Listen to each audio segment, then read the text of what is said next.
Pride Month communication, pinkwashing.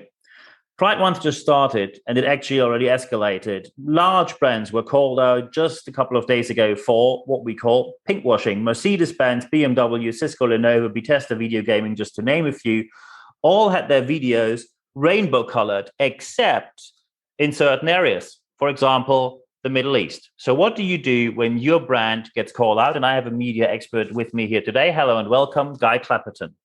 Hello, Niels. Thanks for having me. Thank you very much for taking the time, and I'm getting straight into the topic. So when you realize now, and most likely you will realize it via social media, suddenly your brand gets tagged in postings you don't want to be tagged in.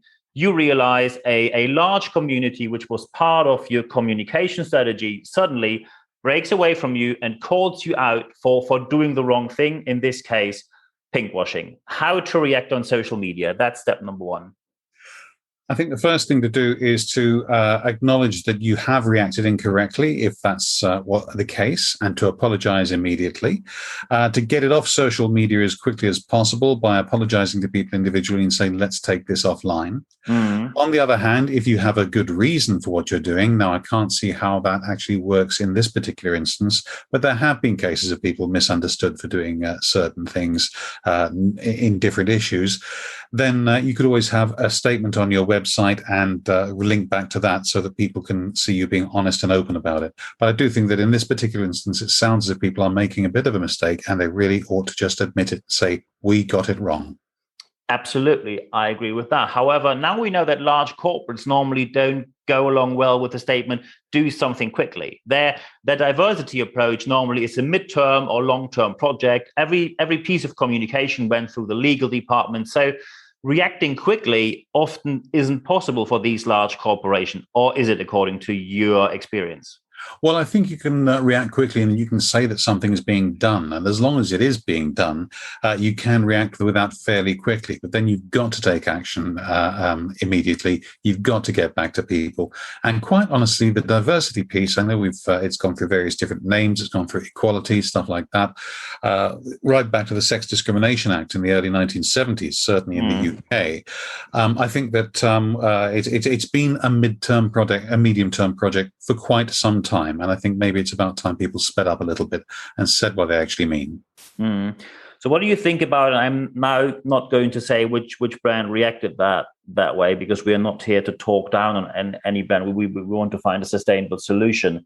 One brand actually reacted on being called out and said, well, we address Pride in Europe because they have Pride. We don't address Pride in the Middle East because they don't have Pride there. What do you think of that kind of answer? Well, they've sort of they're addressing the brand rather than the issue behind it, I think. And I'm sure that many of the people in the Middle East who happen to be gay will feel very strongly about Pride. The fact they may not have it it's not going to be very, very reassuring to them that brands are falling in with that idea. I think they would probably quite like to see some colour in their advertising, same as the gay and allied community elsewhere. So when we now talk about reacting quickly, the brand damage already is there. So should people just apologize and then correct their actions, or should there be a follow-up action? Is it just a one-time communication and you hope that it sort of just becomes more silent about it? What is the longer strategy? Just one-time communication, or should you address it more frequently that you've done something wrong in the past? To be honest, I think this goes beyond simple communication. If there is an underlying issue, it is going to come up again and again. You've got to address what's actually gone wrong rather than just tinker around with the communications a little bit. Communications are great, but they can only communicate what's happening, or they might try and communicate a cover story, which is then going to fall to pieces under scrutiny. So that means when you are a non-diverse organization, no matter how brilliant you try to communicate, it always will come out that you've done something wrong. Did I get that correctly from you? Yes, I think so. It's why for example, I'm putting a small team of media trainers together at the moment, and I'm acutely aware that the team I've assembled just at the moment mostly have skin color that looks quite a lot like mine. So I'm now actively, before I actually launch, trying to do something about that, and it's not about communicating that I intend to do this in the future. It's about acknowledging that something could go wrong right at the outset, and I want it to look more diverse from day one, but it's got to actually have substance, not just be about a pattern of words. Excellent.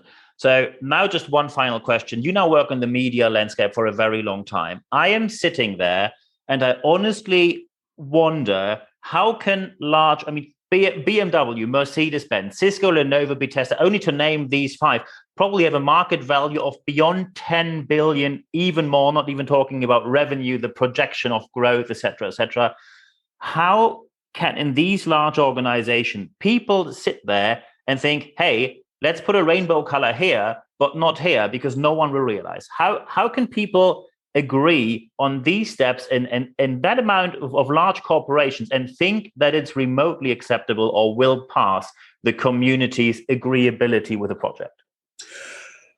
I think there's a couple of things to bear in mind. First of all, they may be being naive. Second, you're assuming that the right hand is talking to the left hand in these large organizations, which is not necessarily the case.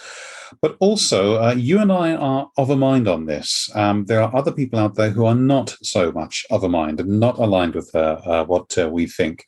We've just had 4 years of President Trump in office. He's no longer there, of course. But let's not think that our views are the only ones that are out there. They may feel they have to do a balancing act. They may even disagree with us vehemently, but are afraid of what social media would say if they actually came out and said so. Yeah, perfect. So when people are now sitting there, and of course, some people might now be reasonably unsure of what to do. Pride maybe you're a local company in Manchester and think, well, in August, there's going to be Pride. It didn't go too well for these brands. I'm a smaller company. How can I do it right without actually producing a damage rather than a benefit, which of course I want to have for my organization when I join the Pride movement? So just to round this interview up, what are Guy Clapperton's top 3 tips to how to get communications right when it comes to diversity and inclusion? Okay, first talk to your customers, your prospects, and your staff, and see what they think. If you have the time to do that, you might well get a feel for what they want. Second, look at the resources you've got to get a message out there, and be realistic about what you can achieve. And third, this is going to sound really woolly, it's observe the tide of history. Look at where it's going. It's within my lifetime. I was born in the mid-1960s. Within my lifetime, homosexuality has been illegal in the UK. It has been, in my country, it has been legalized. It has been, people have been allowed to have civil partnerships, and now people are allowed to get married. Whatever the political party is involved, whichever politics are happening worldwide, we can see the way history is moving, and I think it's wise to try to be on the right side of it. Absolutely. These are the perfect final words. I am, of course, going to put your contact data into the show notes of this podcast when people think about maybe we should get our media work done a bit more professionally, or might get a bit of help when it comes to TV, radio, any other kind of media work. You are the person to go to. So there are only some words left for me to say at the end of this podcast. Guy, thank you very much for your time. You're more than welcome.